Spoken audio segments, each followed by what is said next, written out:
এক রাতের আকাশ ভাঙা বৃষ্টি, যার জেরে পুজোর মুখে তীব্র জল যন্ত্রণা পোহাতে হয় শহরবাসীকে। জল নামতে সময় লাগে কলকাতার বেশ কিছু এলাকায়, যার মধ্যে অন্যতম বালিগঞ্জ।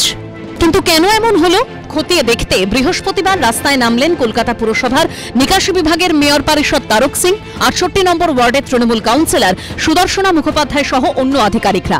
বালিগঞ্জে কিছুদিন আগে যে প্রবল বর্ষণ হলো, তার ফলে দেখা গিয়েছিল যে অন্যান্য জায়গার জল নেমে গেলেও বালিগঞ্জ অঞ্চলে জল নামতে কিন্তু বেশ কিছুটা সময় লেগেছিল, এবং সেই কারণে আজকে খতিয়ে দেখা হচ্ছে। এখানে স্থানীয় কাউন্সিলর যিনি রয়েছেন তিনিও সঙ্গে রয়েছেন, সুদর্শনা মুখোপাধ্যায় তিনি রয়েছেন, এবং মেয়র পরিষদ তারক সিং তিনি কিন্তু এখানে খতিয়ে দেখছেন।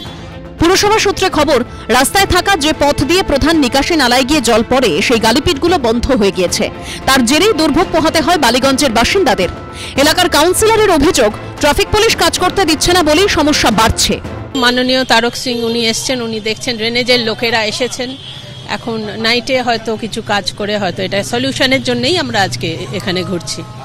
আর ট্রাফিক এখানে কাজ করতে দেয় না, ট্রাফিক কিছুতে স্কুল ওই স্কুল তাই স্কুল, অথচ স্কুলে ঢোকার অনেকগুলো ইনলেট রয়েছে। ভীষণ ক্ষতি হয়েছে, মানুষের প্রচন্ড ক্ষতি হয়েছে। আমি নিজে বালিগঞ্জ প্লেসে থাকি, এখন অব্দি গাড়ি পাইনি, ভাড়া গাড়িতে চড়ছি।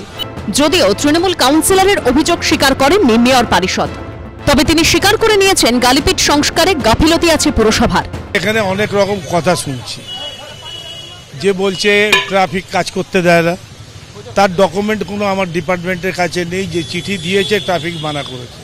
আমি কোয়ারি করে যা জানলাম বন্ধ হয়ে গিয়েছে, তো দেখাই যাচ্ছে। অসত্য কথা বলে তো লাভ নেই, এটা আমাদেরই ল্যাপস আছে। আমি নির্দ্বিধায় বলছি, গালিপিট অলওয়েজ ক্লিয়ার থাকতে হবে, কারণ গালিপিট থেকে সার্ভিস ওয়াটারগুলোও যায় ড্রাই ওয়েদারের সময়, এখানে তো তাও নেই। মেয়র পরিষদের আশ্বাস, সমস্যা সমাধানের জন্য পরিকল্পনা করা হচ্ছে। অর্ণব মুখোপাধ্যায়ের রিপোর্ট, এবিপি আনন্দ, কলকাতা। জিএসটি কমানোর কৃতিত্ব নিয়েও রাজনীতির অভিযোগ। সম্প্রতি একগুচ্ছ জিনিসের ওপর জিএসটি কমানোর সিদ্ধান্ত নেয় জিএসটি পরিষদ, যার জেরে 22 সেপ্টেম্বর থেকে সুলভ হয়েছে ওষুধ ও চিকিৎসা সরঞ্জাম।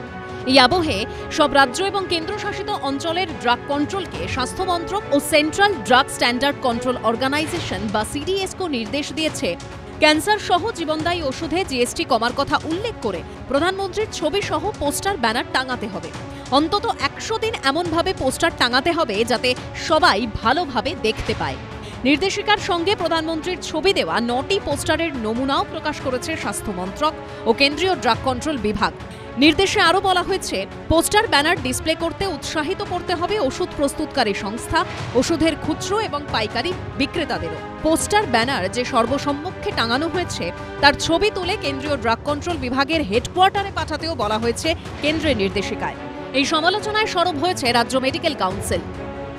জিএসটি কম হওয়ার সুবিধা ভারতবর্ষের সমস্ত মানুষ পাবেন, কিন্তু সেটার কৃতিত্ব কেবলমাত্র নরেন্দ্র মোদীর একদমই নয়।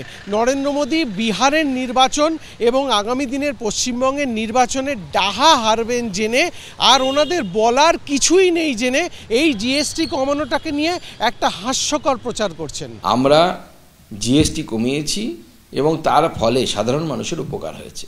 তো সেখানে যদি কোনো নির্দেশিকা গিয়ে থাকে যে সেখানে মাননীয় প্রধানমন্ত্রীকে ধন্যবাদ জানানোর কথা বলা হচ্ছে, তো ভারতের প্রধানমন্ত্রীকে ধন্যবাদ জানানোর কথা বলা হচ্ছে, থোড়ি বিদেশের কোনো প্রধানমন্ত্রীকে বা পাকিস্তানের প্রধানমন্ত্রীকে আমরা ধন্যবাদ জানানোর কথা বলছি। এ তো ভালো কাজ।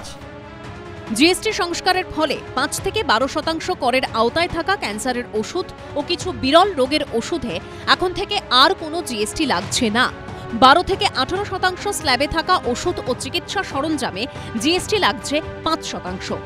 সন্দীপ সরকার ও বিজেন্দ্র সিংহর রিপোর্ট, এবিপি আনন্দ।